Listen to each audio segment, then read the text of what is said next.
So when you think about the home environment, certainly you have the product and its impact on the patient, but I also like to maybe we should talk a little bit about the home itself. And I thought it'd be a fun activity to sort of juxtapose our two completely different home environments. So that the Rachel home environment and the Andy home environment. And it's possible that a product designer is going to have to design for both environments. So describe to me what I picture your fairly serene home environment, and I'll describe mine.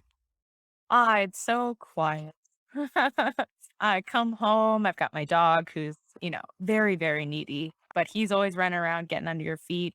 I live in a apartment with a nice elevator, but I'm about to move to a 100-year-old skinny, skinny town hall or row home in Baltimore City. But yeah, it's myself and my husband and it's, pretty peaceful overall. But we live in maybe 1,000 square feet with, 1 floor and, we're about to move to 3 floors and still only 1,000 square feet. So it kind of is, pretty small in the grand scheme of things.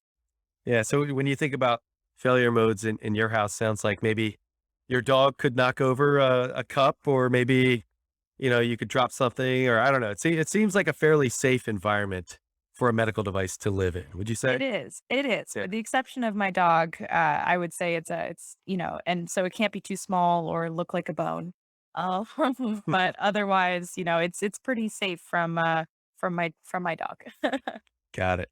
All right. So I guess I'll go. My turn. So I have three small children. I live in a brick colonial. I have one corgi.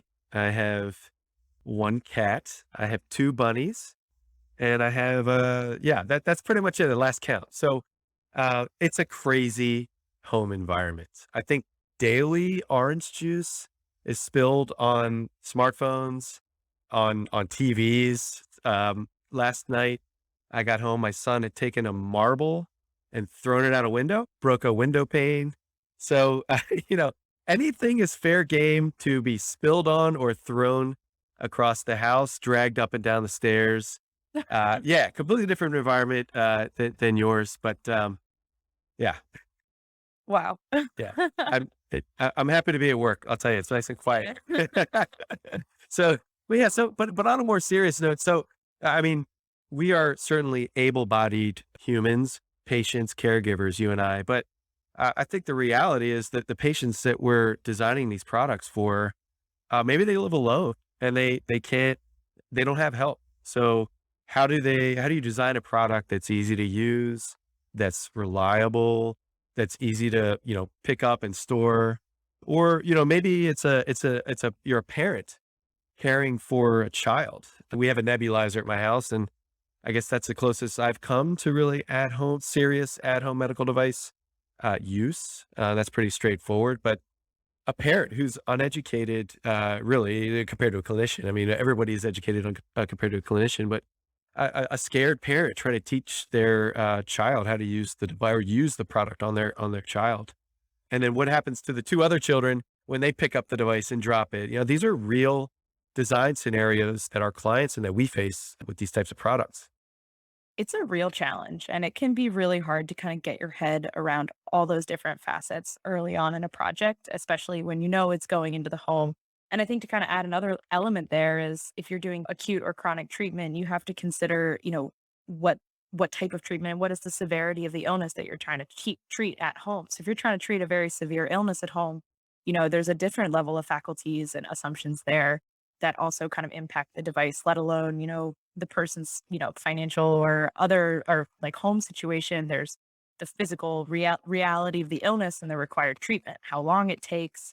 And then there's how do you train a person? So it kind of goes all the way from the environment to the patient themselves and what they're dealing with to their ability to understand how to use it, but also comprehend what it's telling them in the end. So if it's a diagnostic device or it's not a straightforward yes or no answer. It's, giving you some sort of measurement for, I don't know, diabetes or other sorts of illnesses. How can you relay complicated information in a way that someone can understand it?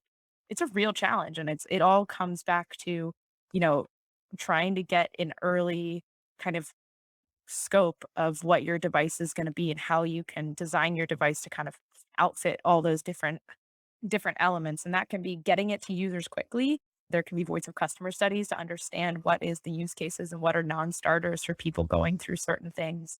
But there's a lot of ways to kind of tackle it early, and I think early is just important. But it can be overwhelming to kind of Sure. try and gather it all. Yeah, yeah, medical device development in general can be overwhelming. Yeah. Having run a project as a younger PM, it's definitely overwhelming, from my experience, but I guess we beat overwhelming with process, right? That's how it works.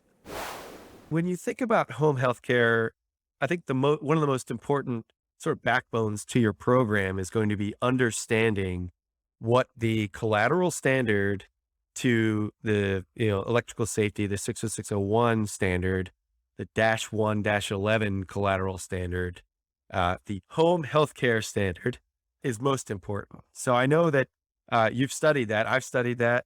They basically take the 60601 standard that is challenging to meet for certain products. And they say, oh, you want to put it on a table with a child who has a glass of orange juice next to it. Okay. You're going to have to design it to a completely different level of safety, mechanical, electrical safety. I guess in your experience, Rachel, like what are some of the challenges with designing to the -1-11 collateral standard, the one that's more specific to home healthcare usage?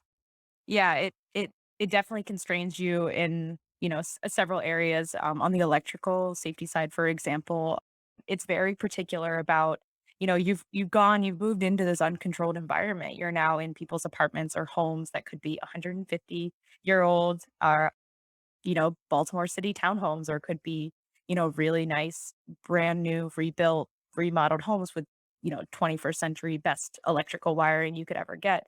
But the home healthcare standard has to assume that you don't have that. So it kind of puts constraints on your electrical safety design, which really can dictate your entire system level design. For example, earth ground is a common tool of protecting the user. You can't assume that in a home healthcare device. So that can really change your entire, you know, system architecture from the get-go.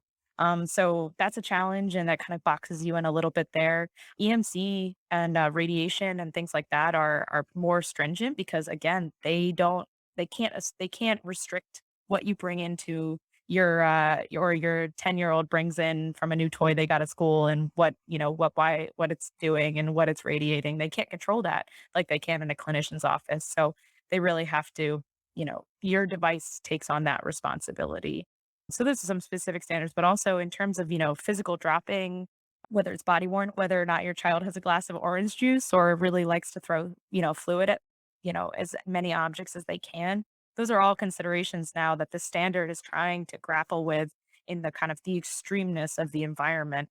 Also, do you live in San Diego or do you live in Baltimore? Which honestly, we get such extreme, or not the most extreme, but pretty extreme weather here. How do you know where the person's storing this? Are they putting it in their attic in 100-degree summer? Or are they putting it in their basement in, Antarctica? Probably not, but you never know. So it's like there's just the home healthcare standard is really kind of trying to grapple with that. And so by doing that, it puts more constraints on, temperature, mechanical stress, electrical safety. And so it requires you to think early and kind of plan for that in your architecture. I'd say mostly in the electrical safety is where it has the biggest impact if you were to try move to a clinical device or a in-home device later in life.